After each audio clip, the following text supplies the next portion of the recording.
श्रीमद्भागवत तृतीय स्कंद दूसरा अध्याय। टॉपिक है उद्धव जी द्वारा भगवान की बाल लीलाओं का वर्णन। उद्धव जी भगवान की बाल लीलाओं का वर्णन कर रहे हैं। श्री सुखदेव जी कहते हैं, जब विदुर जी ने परम भक्त उद्धव से इस प्रकार उनके प्रियतम श्री कृष्ण से संबंध रखने वाली बातें पूछी। उद्धव जी से किसने पूछी बातें? विदुर जी ने। तब उन्हें अपने स्वामी का स्मरण हो आया और वे हृदय पर आने के कारण कुछ भी उत्तर न दे सके। हृदय भर आने के कारण कुछ भी उत्तर न दे सके। जब ये 5 वर्ष के थे तब बालकों की तरह खेल में ही श्री कृष्ण की मूर्ति बनाकर उसकी सेवा पूजा में ऐसे तन्मय हो जाते थे कि कलेवे के लिए माता के बुलाने पर भी उसे छोड़कर नहीं जाना चाहते थे। अब तो दीर्घ काल से उन्हीं की सेवा में रहते रहते ये बूढ़े हो चले थे। अतः विदुर जी के पूछने से उन्हें अपने प्यारे प्रभु के चरण कमलों का स्मरण हो आया। उनका चित्त विरह से व्याकुल हो गया। फिर वे कैसे उत्तर दे सकते थे? उद्धव जी श्री कृष्ण के चरणारविंद मकरंद सुधा से सराबोर होकर 2 घड़ी तक कुछ भी नहीं बोल सके। तीव्र भक्ति योग से उसमें डूबकर वे आनंद मग्न हो गए। उनके सारे शरीर में रोमांच हो आया तथा मूंदे हुए नेत्रों से प्रेम के आंसुओं की धारा बहने लगी। उद्धव जी को इस प्रकार प्रेम प्रवाह में डूबे हुए देखकर विदुर जी ने उन्हें कृतकृत्य माना। कुछ समय बाद जब उद्धव जी भगवान के प्रेम धाम से उतरकर पुनः धीरे धीरे संसार में आए, तब अपने नेत्रों को पोंछकर भगवान लीलाओं का स्मरण हो आने से विस्मित हो विदुर जी से इस प्रकार कहने लगे। उद्धव जी बोले, विदुर जी, श्री कृष्ण रूप सूर्य के छिप जाने से हमारे घरों को काल रूप अजगर ने खा डाला है। वे श्रीहीन हो गए हैं। क्या कहा उद्धव जी ने कि विदुर जी, श्री कृष्ण रूप सूर्य के, कृष्ण को क्या बताया है? सूर्य बताया है, सूरज बताया है कि जब वो छिप गया तो हमारे सबके घरों को काल रूप अजगर ने खा डाला। वे श्रीहीन हो गए। अब उनके पास ना वैभव है, ना लक्ष्मी है, ना कांति है, ना शांति है, कुछ नहीं है। अब जैसे सूर्योदय होता है प्रकाश फैल जाता है, सूर्यास्त होता है अंधेरा छा जाता है, ऐसे अब मैं उनकी क्या कुशल बताऊं, क्या कुशल सुनाऊं? ओह, यह मनुष्य लोग बड़ा ही अभागा है। इसमें भी यादव तो नितांत भाग्यहीन है, जिन्होंने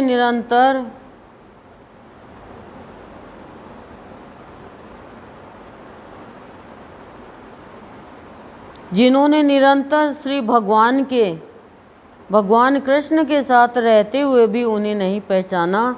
जिस तरह अमृतमय चंद्रमा के समय में रहते समय मछलियां उन्हें नहीं पहचान सकी। भाग्यहीन बताया है। जो प्राणी भगवान के साथ रहकर भी भगवान को नहीं पहचानते, वो अभागा है। यादव लोग मन के भाव को ताड़ने वाले, बड़े समझदार और भगवान के साथ एक ही स्थान में रहकर क्रीड़ा करने वाले थे। तो भी उन सब ने समस्त विश्व के आश्रय सर्वांतर्यामी श्री कृष्ण को एक श्रेष्ठ यादव ही समझा। किंतु भगवान की माया से मोहित इन यादवों और इनसे व्यर्थ का बैर ठानने वाले शिशुपाल आदि के अवहेलना और निंदा सूचक वाक्यों से भगवत प्राण महानुभावों की बुद्धि भ्रम में नहीं पड़ती थी। क्या करें हैं? किंतु भगवान की माया से मोहित इन यादवों और इनसे व्यर्थ का बैर ठानने वाले शिशुपाल आदि के अवहेलना और निंदा सूचक वाक्यों से भगवत प्राण महानुभावों की बुद्धि भ्रम में नहीं पड़ती थी। समझे? नहीं समझे? समझी? क्या समझी?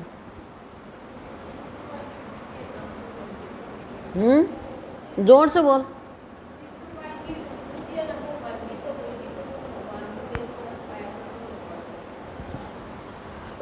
नहीं, इसमें ये बता रहे हैं कि ये एक कोई जाति के लिए नहीं है, ये हर एक मानव जाति के लिए बताया है कि भगवान की माया से जो मोहित हो जाता है वो इनसे व्यर्थ का बैठ ठानने वाले शिशुपाल, जो भगवान से व्यर्थ का बैठ ठान लेते और शिशुपाल जैसे अवहेलना करते हैं भगवान की बातों की और निंदा सूचक वाक्य बोलते हैं, उनके कारण जो भगवत प्राण महानुभाव है उनकी बुद्धि भ्रम में नहीं पड़ती। जो भगवत पुराण महानुभाव है उनकी बुद्धि भ्रम में नहीं पड़ती। अब कोई भी आकर के ये कह दे मेरे लिए कोई बात गलत सलत है तो आपकी बुद्धि भ्रम में पड़ जाती है, क्योंकि आप भगवत पुराण नहीं हो। ऐसे ही बाबा के लिए कह दिया, अरे क्या पड़ा है उसमें, क्या रखा है उसमें, वो तो एक औरत के साथ रह रहा है। ये लो, जो मतलब बाबा से इतनी श्रद्धा थी, सारी श्रद्धा टाई टाई फीस, चलो जी अपने घर आ रहे, क्या को बाबू, क्या को बाबू। और बाबू देख लो आज पूजा हो रही है बाबा की। ऐसे गुरुदेव को मास्टर जी है, कड़ावटिया है, शर्मा जी है, क्या है, कुछ नहीं है। और जब ज़रूरत पड़ती है चलो चलो चलो गुरु जी के पास, गुरु जी प्रॉब्लम सोल्व कर देंगे हमारी। और गुरु जी ने प्रॉब्लम सोल्व कर दी, फिर क्या कहा गुरु जी है, मैं पीसा लगाया, मैं हॉस्पिटल में गया, मैं अया करो, मैं बया करो। अभागे हैं वो जो भगवान को नहीं पहचानता। जिन्होंने कभी तप नहीं किया उन लोगों को भी इतने दिनों तक दर्शन देकर अब उनकी दर्शन लालसा को तृप्त किए बिना ही वे भगवान श्री कृष्ण अपनी त्रिभुवन मोहन श्री विग्रह को छिपाकर अंतर्धान हो गए हैं और इस प्रकार उन्होंने मानो उनके नेत्रों को ही छीन लिया है। रोज भगवान से प्रार्थना करो कि हे भगवान सद्गुरुदेव बाबा बलदेव दास स्वामी, हमारी बुद्धि इतनी सही रखना कि हम किसी के बहकाव में आकर किसी श्रेष्ठ पुरुषों का अपमान नहीं करते। भगवान से श्रेष्ठ भगवान का भक्त होता है, क्यों, जो आपको श्रेष्ठत्व की प्राप्ति करा दे, श्रेष्ठत्व की पहचान करा दे, वही तो श्रेष्ठ हुआ ना। भाई आटा पड़ा है, पानी पड़ा है, घी पड़ा है, अग्नि की भी व्यवस्था है, सारी व्यवस्था है, लेकिन करके खा लो, आएगा नहीं तो जो करके बनाए ना, बना के दे दे हमें गरम गरम रोटी टिक्कड़, तो हम क्या गए, वाह तृप्त हो गए। तो सामान तो पहले भी पड़ा था, सारा सामान हमारे अंदर है, सारा सामान हमारे अंदर है, जगाने वाला कोई नहीं है। जगा तो रहे हैं, ऐसा नहीं जगा, चल क्रोध जग, क्रोध को जगा दिया, चल ईर्ष्या जग, ईर्ष्या को जगा दिया, संतान हो गई, मोह को जगा दिया। पहले थोड़ी मोह होता, हमें मोह होता ही नहीं, खेलते खाते हैं, मस्त रहते हैं। आइसक्रीम वाला आया, चलो आइसक्रीम ले आओ, कोई सामान वाला आया, चलो सामान ले आओ।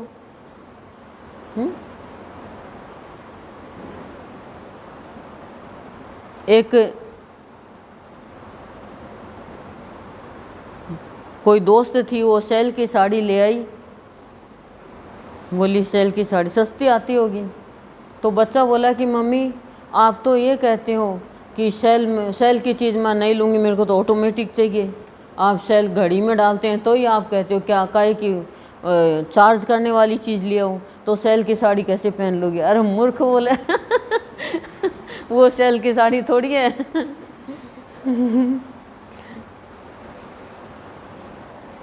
शब्दों को समझना जरूरी है।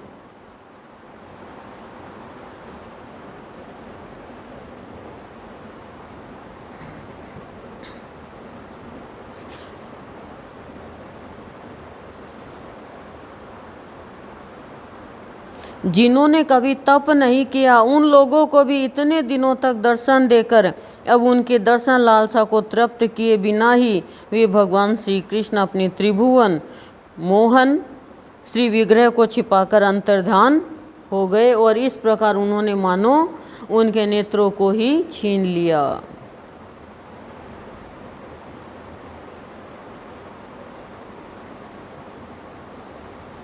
देखो, भगवान जो है वो प्राणी के अंतःकरण को पहचान लेते हैं और जैसे उनके अंतःकरण को देख लिया वैसे ही भगवान बिना मांगे भी दर्शन दे देते हैं।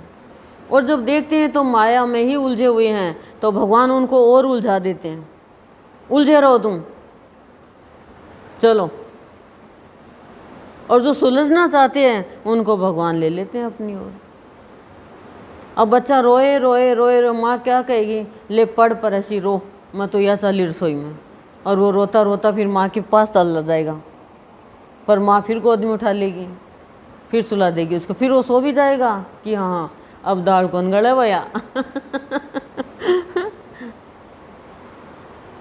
भगवान ने अपनी योग माया का प्रभाव दिखाने के लिए मानव लीलाओं के योग्य जो दिव्य श्री विग्रह प्रकट किया था वह इतना सुंदर था कि उसे देखकर सारा जगत तो मोहित हो ही जाता था।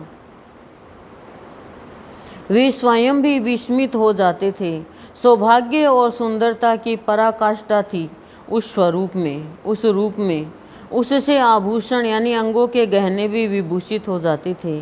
धर्मराज युधिष्ठिर के राजसूय यज्ञ में जब भगवान के उस नयनाभिराम रूप पर लोगों की दृष्टि पड़ी थी तब त्रिलोकी ने यही माना था कि मानव सृष्टि की रचना में विधाता की जितनी चतुराई है सब इसी रूप में पूरी हो गई है। उनके प्रेमपूर्ण हास्य विनोद और लीलामय चितवन से सम्मानित होने पर व्रज बालाओं की आंखें उन्हीं की ओर लग जाती थी और उनका चित्त भी ऐसा तल्लीन हो जाता था कि वे घर के काम धंधों को अधूरा ही छोड़कर जड़ पुतलियों की तरह खड़ी रह जाती थी। चराचर जगत और प्रकृति के स्वामी भगवान ने जब अपने शांत रूप महात्माओं को अपने ही घोर रूप असुरों से सताए जाते देखा तब वे करुणा भाव से द्रवित हो गए और अजन्मा होने पर भी अपने अंश बलराम जी के साथ काष्ठ में अग्नि के समान प्रकट हुए। अजन्मा होकर भी वसुदेव जी के यहाँ जन्म लेने की लीला करना, सबको अभय देने वाले होने पर भी मानो कंस के भय से व्रज में जाकर छिप रहना और अनंत पराक्रमी होने पर भी काल यवन के सामने मथुरापुरी को छोड़कर भाग जाना, भगवान की ये लीलाएं याद आकर मुझे बेचैन कर डालती है। देखो, कंस का कोई डर थोड़ी था, पर भगवान ने लीला करी, लीला करी और काल यवन को मारने के लिए भगवान ने लीला करी। मथुरा छोड़कर चलिए, द्वारिकापुरी बसानी थी। भगवान को किसका डर है बताओ? भगवान तो लीला करते हैं, खाली लीला के मिश ये प्रेम लोक बसाया है।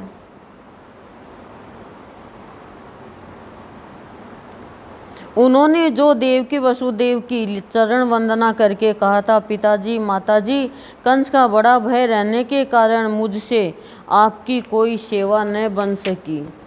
आप मेरे इस अपराध पर ध्यान न देकर मुझ पर प्रसन्न हो। श्री कृष्ण की ये बातें जब याद आती है तब आज भी मेरा चित्त अत्यंत व्यथित हो जाता है। जिन्होंने काल रूप अपने भ्रकुटी विलास से ही पृथ्वी का सारा भार उतार दिया था, उन श्री कृष्ण के पाद पद्मों पराग का सेवन करने वाला ऐसा कौन पुरुष है जो उसे भूल सके।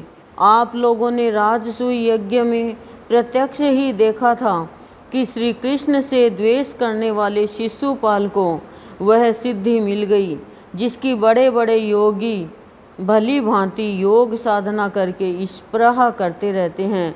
उनका विरह भला कौन सह सकता है। शिशुपाल के ही समान महाभारत युद्ध में जिन दूसरे योद्धाओं ने अपनी आंखों से भगवान श्री कृष्ण के नयनाभिराम मुख कमल का मकरंद पान करते हुए अर्जुन के बाणों से बिंधकर प्राण त्याग किया। वे पवित्र होकर सब के सब भगवान के परम धाम को प्राप्त हो गए। स्वयं भगवान श्री कृष्ण तीनों लोकों के अधीश्वर है, उनके समान भी कोई नहीं है, उनसे बढ़कर तो कौन होगा। वे अपने स्वतः सिद्ध ऐश्वर्य से ही सर्वदा पूर्ण काम है। इंद्र आदि असंख्य लोकपालगण नाना प्रकार की भेंटें ला लाकर अपने अपने मुकुटों के अभाव अग्रभाग से उनके चरण रखने की चौकी को प्रणाम किया करते हैं। विदुर जी वे ही भगवान श्री कृष्ण राज सिंहासन पर बैठे हुए उग्रसेन के सामने खड़े होकर निवेदन करते थे, देव हमारी प्रार्थना सुनिए। उनके इस सेवा भाव के याद आते ही हम जैसे सेवकों का चित्त अत्यंत व्यथित हो जाता है।